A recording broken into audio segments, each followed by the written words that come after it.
Ang John chapter 3 verse 18 ay nagpapatunay na ang naligtas ng minsan ay ligtas na magpakailanman. Sinasabi ng verse 18, "He that believeth on him is not condemned, but he that believeth not is condemned already, because he hath not believed in the name of the only begotten Son of God."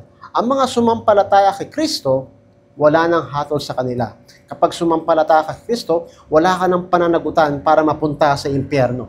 Lahat ng ito ay napunta sa ating Panginoong Hesukristo. Lahat ng mga kasalanan na dapat sa iyo ay ihahatol, napunta na sa Kanya kapag ikaw ay sumampalataya, dahil Siya ang nagbayad ng lahat ng kasalanan ng tao sa buong mundo. At nang dahil sa Kanya, hindi na tayo pupunta sa impyerno, tayo naligtas na dahil tinubos niya tayo sa ating mga kasalanan at tayo ay kanyang hinugasan sa kanyang dugo. Dahilan kung bakit papasok tayo sa langit. Dahil yon sa biyaya ng Diyos. At pag nasa langit na tayo, wala nang kasalanan sa atin, zero. Ang nakikita sa atin, ang dugo ni Kristo na naghugas sa ating kasalanan.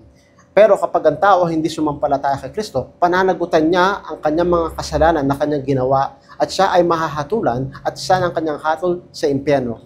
Ang tao kapag nagdesisyon na hindi sumampalataya dito sa lupa, siya'y nahatulan na. Araw na lang ang nagsasabi kung kailan siya pupunta doon. Kaya kailangan mo sumampalataya sa Panginoon para hindi ka mahatulan. Ito ang patunay na mga sumampalataya o ang mga naligtas ng minsan ay ligtas na magpakailanman.